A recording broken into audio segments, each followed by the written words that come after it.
Hi guys, my name is Alana. Welcome back to my YouTube channel, Mental Health with Alana. If you're new here, please click the red subscribe button, give this video a thumbs up, and also press the bell notification so you know every time I post a video.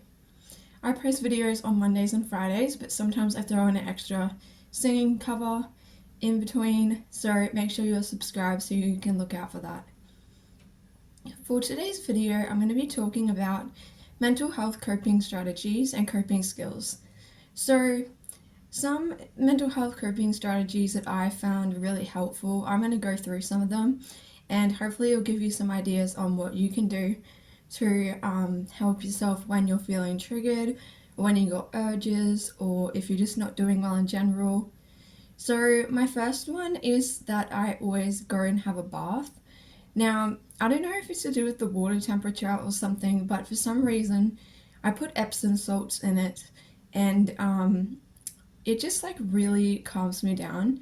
And when I'm feeling very distressed, it often really helps like reset me. And I just put my candle on and I put music on, whatever music I feel like listening to on that day, and I just like have a bath, and it's just really nice and calming and relaxing. And yeah, I just find it really helpful. Unfortunately, like sometimes that's not possible. Like, you know, if you have to go out somewhere and you're, you know, getting ready to go out or something, or you're out of the house, like this is something that has to be done when you're at home, obviously. But if you're at home and you're struggling, then this is something that could definitely help. Now, if you're out of the house and you start to struggle, I always take sensory items or sensory toys or just something with me, like a tangle or one of those cube things that like move, or yeah, just like any sensory item. I take one of them out of the house with me so that if I'm going to an appointment or if I'm out and I start to get anxious, I can use that. I also have one on my sunflower lanyard, so I have a little pop-it thing that I like to use. So that's another idea, is to have that at home and to have also some that are dedicated for when you leave the house, because especially if you've got bad anxiety, I feel like this really helps, just to have something to fiddle with and to play with. So yeah, that would be my next one. Third one is that if I'm at home and I'm not feeling great, I go and have a nap. Now, having a nap is really great because it distracts you. I put on an audiobook or a podcast and I just lay down, and, or sometimes I even put music on, and I just lay down and listen to the music or listen to the podcast. I have a lot of podcasts I follow, so yeah, one of my favorite podcasts is This Is Bipolar. And I love that podcast. It's so good. I can't remember the lady's name who runs it. She's Canadian, but she is amazing. If you got bipolar, go listen to it. It's really good. I love it. I just love the podcast. So good. She interviews different people who have bipolar disorder, and they just have a conversation about it. And I find it really comforting because it's like it makes you feel like you're not alone in your struggle. And that someone else gets it and someone else is going through it or has been through it, and they also sometimes give tips of what's helped them. And other things is like music. You know, music is great. I'm a huge music person, so for me, like putting on my music, especially quite loud, I find loud music quite like helpful because it's loud and it's distracting, and you can't really think that well when you got really loud like rock music playing. So I often put like my really loud rock, like Sleeping with Sirens on, Pierce the Veil, you know, bands like that, that are like my favorite bands, and I put them on and I listen to them. But yeah, taking a nap is like a great thing that you can do because it distracts you, and sometimes you just need that rest. Like I know for me, when I'm feeling really anxious, like I just need to go and like have a place in my room where I can just go to my room and like calm down, and with the music and stuff, it just really helps. And yeah, having a nap just seems to reset me, and I usually always feel better after having a nap. So yeah, and the other thing was audiobooks. I love audiobooks, so I'm always listening to an audiobook while reading a different book. Not at the same time, but I always, because I love reading, I'm always reading a physical book, but then I also have an audio book that I listen to at night or when I'm having a nap specifically. The next thing would be to try to talk to somebody in your life who you trust. If you have somebody, like this could be a family or a family member or a friend. You can also utilize online free counseling services where you can either call or you can do an online chat. I know Beyond Blue is really great. I've used that a few times.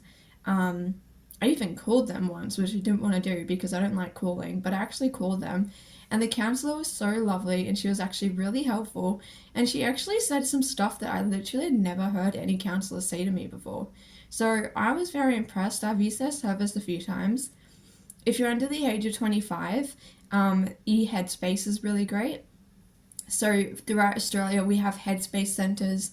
They provide a lot of different services, but they also provide mental health support and counselling for free. It's all government funded, which is very rare to find. So if you want to get online, it is normally, unfortunately, like an hour wait. So if you're in immediate distress, like that isn't going to be maybe doable, but the Beyond Blue one is normally within like 5-10 minutes.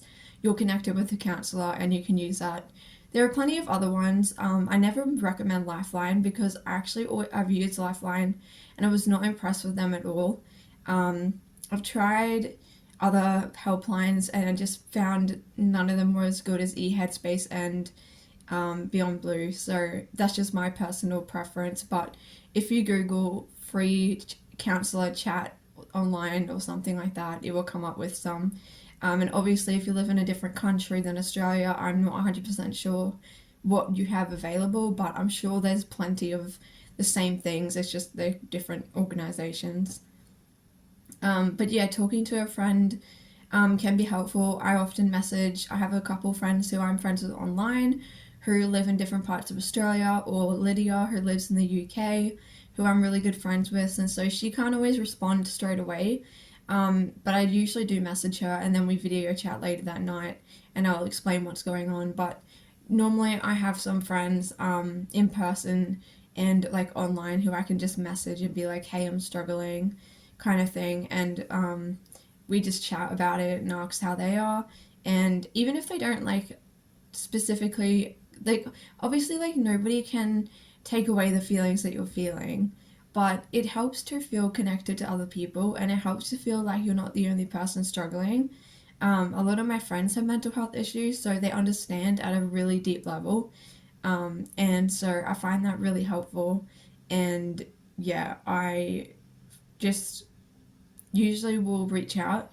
I never used to, and I used to just isolate myself. But I found when you do that, like it just makes the situation worse because you feel really alone. And often, if you're just struggling with something like depression, you already feel like that. So, but it does take effort to reach out to someone, but I would encourage you to do that because it's really helpful. My next one would be to write in a diary. So I have a diary. I've actually haven't been very good at writing in it lately. Normally I'd write in it like all the time. But writing in a diary, just you could scribble in there, you could write whatever words you want. You can write a poem, you know, like I love writing poems, so I always write poems about how I'm feeling. You can write out affirmations. You can go back to, it's like I've got goals written down in my journal, so I can go back and look at my goals to encourage myself to keep going when I'm feeling really bad. And it reminds me of my goals and like what I'm striving for and what I want to do. So yeah, those are my tips for what to do when you're struggling with your mental health. And these things, I also forgot to mention making a sensory box or a distraction box is a great idea. I've got a video on this and it's on my channel if you want to check it out, and I'll show you everything that's in my distraction/sensory box, and it is so helpful. Having that box there with everything in it, activities, sensory items, books, just all sorts of things. So helpful. Honestly, I'm so happy I made that box, and I've really made it specifically to what helps me, and I figured out what's helped me. So that would be my other suggestion. But yeah, thank you guys for watching, and I hope you found this helpful. Comment down below if you have a box or something that you use, or if you have a strategy or something that helps you, just so we can help each other out. And yeah, I really appreciate you watching this video, and I will see you in my next one. Bye!